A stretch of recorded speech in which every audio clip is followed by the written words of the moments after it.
Hello, everyone. Just going to get started here with part 4 of the series, creating a Richard Bütz project. This is the guy that's going to be carrying the canoe. And what we're doing today is, in the previous videos, we glued on the arms, and now we're going to kind of blend everything together. As mentioned in the earlier video, I left plenty of wood around his shoulders and chest area, and with the intention that, or thinking ahead that when I put the arms on, uh, I'd want to be able to shape everything together. So we're just going to get started doing that. Um, I always seem to have a little bit of a slow start whenever I pick up the project again, and uh, just kind of working through. I start here, taking off, go across the back of the shoulders. Um, just trying to work everything together. You can see that bad knot there in the side of his head down into his shoulder. It's kind of unfortunate that it ended up there. Hopefully we'll kind of be able to make that look decent by the time we're done. Now we're just going to start pulling the arms, the back edge of the arms down so that it matches up and just kind of rolls into the shoulder and the back. You can see there's still quite a bit of epoxy around the joints there. It's actually fairly easy, I guess, to carve through that. It is harder than the wood, but it isn't terrible to get through either. Just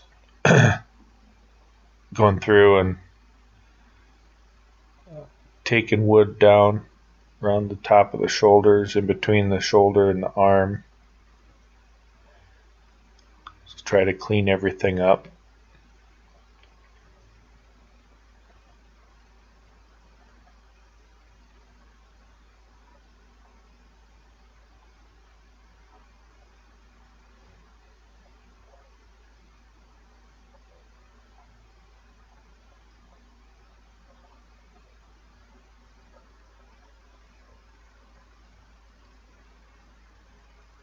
There isn't much to say about this as far as technique goes.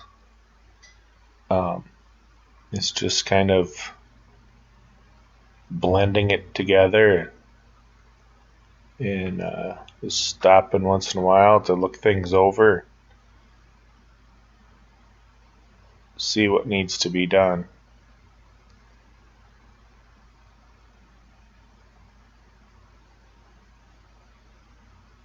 I still need to get my thumb guard patched up. I'll probably talk about that a couple more times before I do it.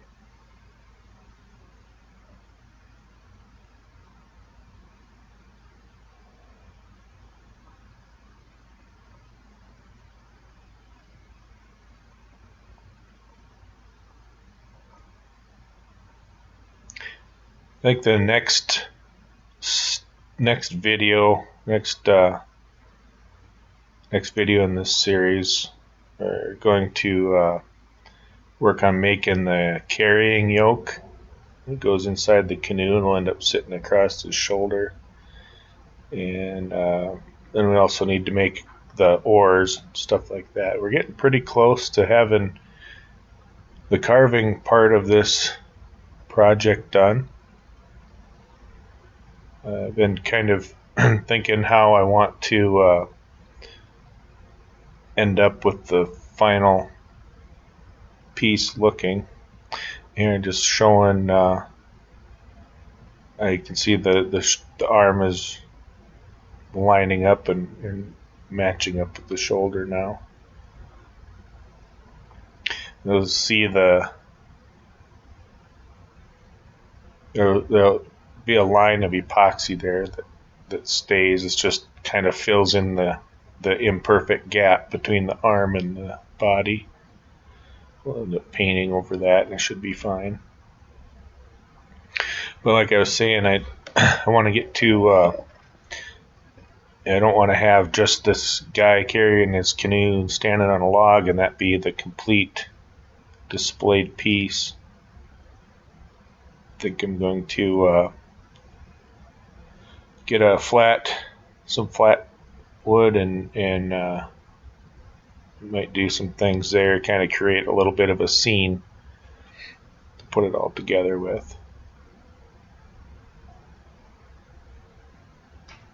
I did find a stick that I'm going to use for the log that he's standing on, and we'll show some of that in the next video as well. Let me do some of the smaller things like the carrying yoke and the oars, and we'll talk about the stick a little bit.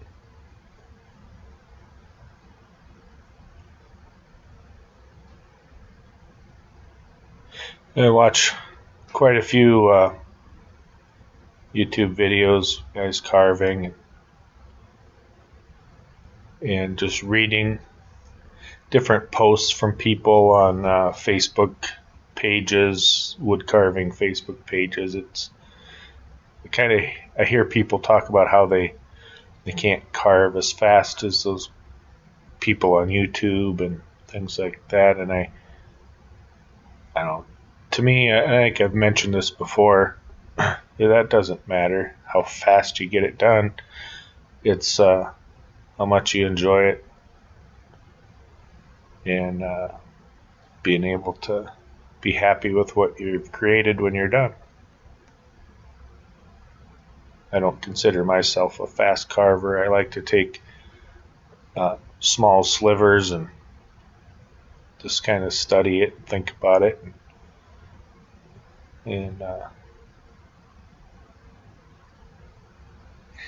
they're kind of, one thing I'm pointing out here, I added that arm on there and I left the material on the shoulders and stuff. And you can see the line where the arm is glued on. I actually kind of carved back in to the torso there a little bit, just around the arm, so it's like the shoulder and the top of the arm is coming into the body.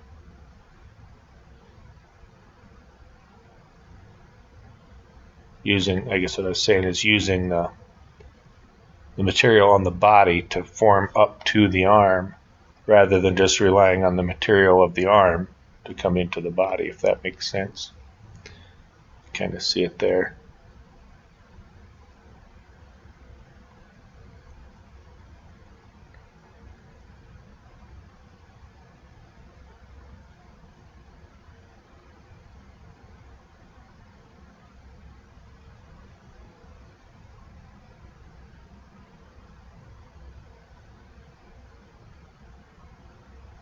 One thing I was finding with this with this particular project at this point is, with his legs sticking out front and his arms sticking up like that, and it was getting to be kind of a challenge to get my knife in at an angle to work with the grain in the proper direction and to get the shaping done that I wanted.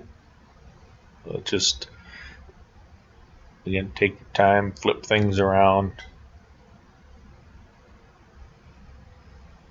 make small cuts if you have to.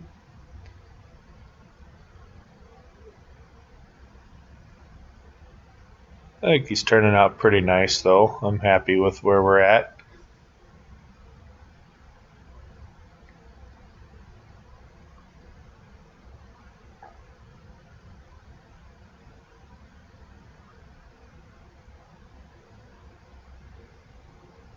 Again, I'm just showing that the line where the arm is, actually carve the body up to the arm to blend it in, rather than just relying on the thickness of the arm.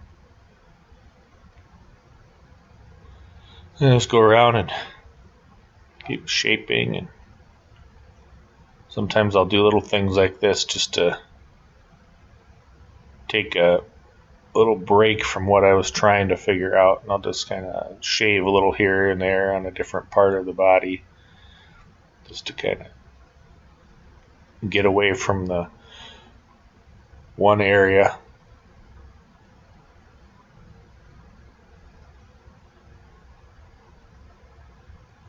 I think that helps, rather than try to get too frustrated with if something isn't quite working out like you want it to, or you're struggling with what really needs to be done. Just kind of move it around, work on something different for a little bit, and come back to it.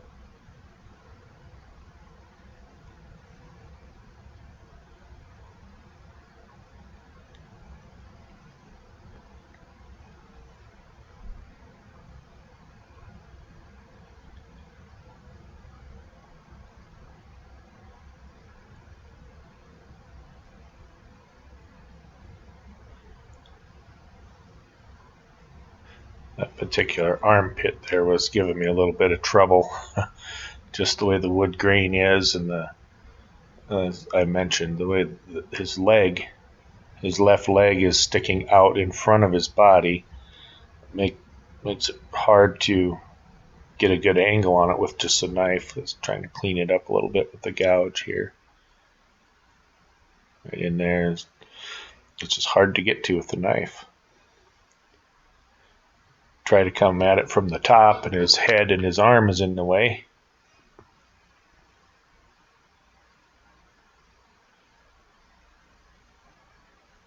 And just rounding the arms a little bit more.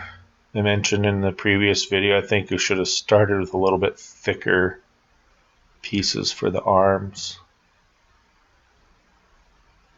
But they're turning out okay. I guess, after I got the arms on the body and started shaping it, I realized just the scale of it. I had them, like the height of the biceps and the height of the arms are probably a little too much. So I brought those down, and then when I brought those down, I was able to round it over a little bit more to look more appropriately scaled in the 3 dimensions there. So it worked out pretty good. The plans say to use 3/8 thick material for the arms to cut out the patterns for the arms. I think in a previous video I said maybe it'd be better if you started with 5/8. That might be a little thick. I'd maybe go a 1/2 inch if I was to do it again. Cut the arms out a 1/2 inch. But it's going to end up being just fine though, with starting with 3/8 too. Just going around, bringing the shoulders down, the top of the shoulders down here. I got to cut in by the collar, which later I determined I thought the collar was a little too wide, so I trimmed that down later. Now we're going to move over to the left side, or the right side, his right side, and I was kind of do the same thing did before. I pull in the back of the arm piece down, angling it down towards the back of the body. You can see there's still a lot of epoxy left on that side.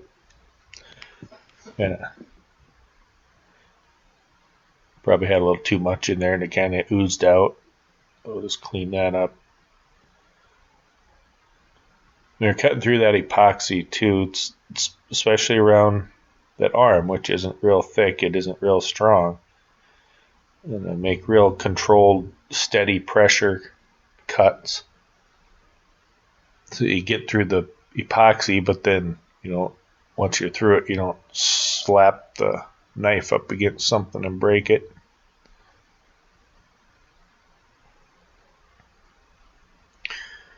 Just bringing the back of the shoulders in to be able to match that up so you don't have a step in the back of the arm.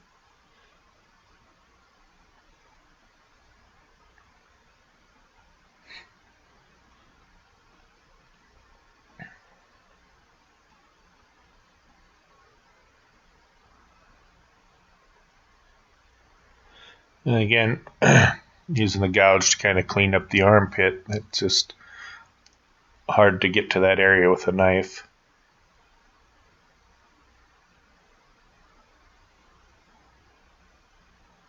Ooh, looking pretty good.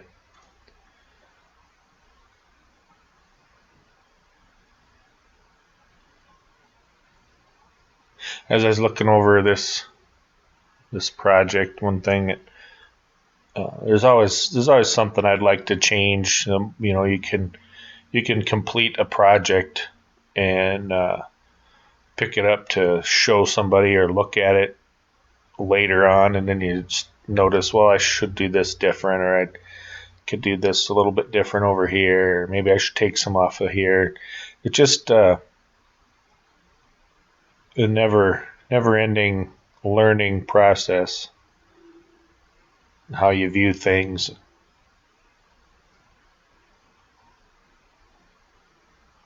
One thing I've noticed over the years as I carve stuff is how you observe things. You just talking with different people, I will I'll observe different parts of their facial features and things like that, and not just in the way that how would I carve that face. Yeah, just you when you start spending time trying to make things that look like something else, and you do that enough, you start to look at those things with a lot more detail, I guess. I've caught myself doing that a few times, looking at something or someone and thinking, well, how would I go about carving that?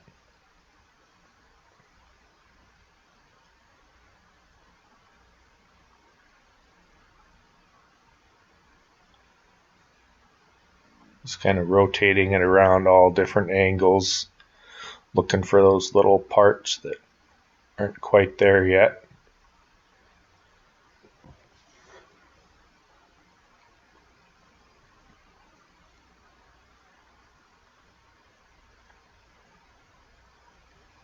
It's finding it hard to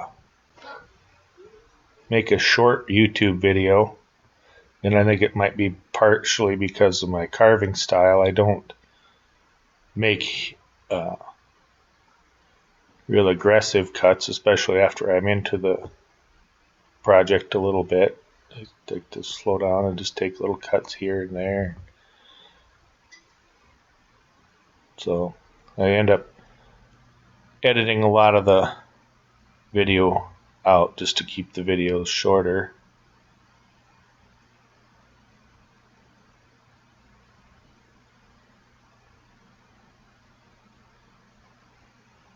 I guess it still kind of shows you what I'm doing.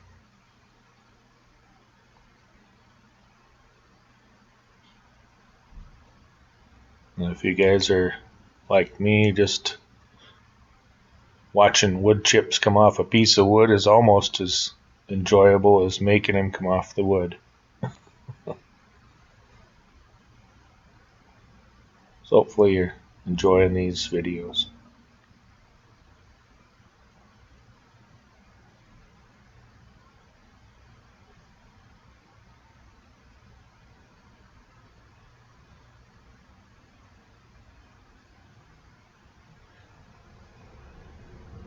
That knot or blemish it's hard, and it tends to crumble when I try to cut it, so you'd be really careful, like trying to define the edge of that collar.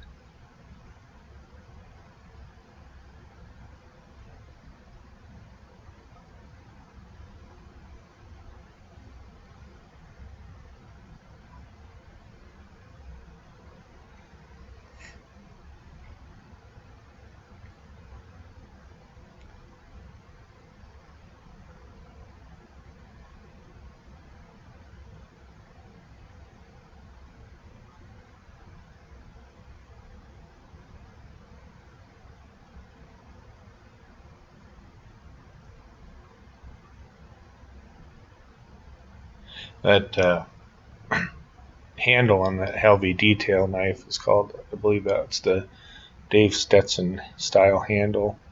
And you see there, I was using it kind of like a pencil, holding it like a pencil. That shape lends itself to that quite well.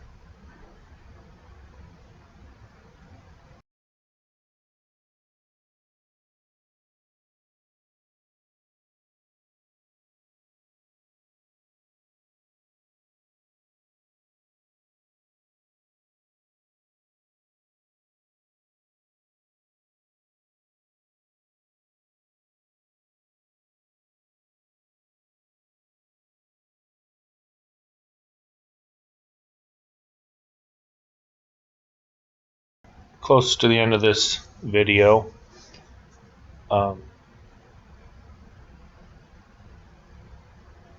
okay, mentioned, I think what we'll move on to next is the carrying yoke and the oars. I noticed, I was looking at the picture in the book and the pattern and stuff again the other day, and there's oar locks on the side of the boat. We might have to add those, but we're getting close. There'll be, might do a little bit more detail work on the guy. I noticed, I was looking it over the other day, and in the picture and the sketch in the book, he's got belt loops carved in around that his belt goes through, and I didn't do that on here, so I'm gonna try to add those in, at least give the appearance of them. But getting close, just gonna kind of give it a final look here. It looks like everything's kind of rounded together, smooth. Pretty happy with how it's turning out, I guess. And like I said, I hope you guys enjoy these videos. It's kind of fun to put them together. I don't claim to be an expert at the video making yet. I don't. We'll see where everything goes. We'll probably continue to make them. Not any high expectations, but it's kind of fun. I like sharing what I'm working on. So there we go. Just kind of really nice. Check everything over here. Well, I did kind of set it up here at the end a little bit, show you how it looks with the canoe on. Anyway, guys, thanks for checking this out, and hope you enjoy it.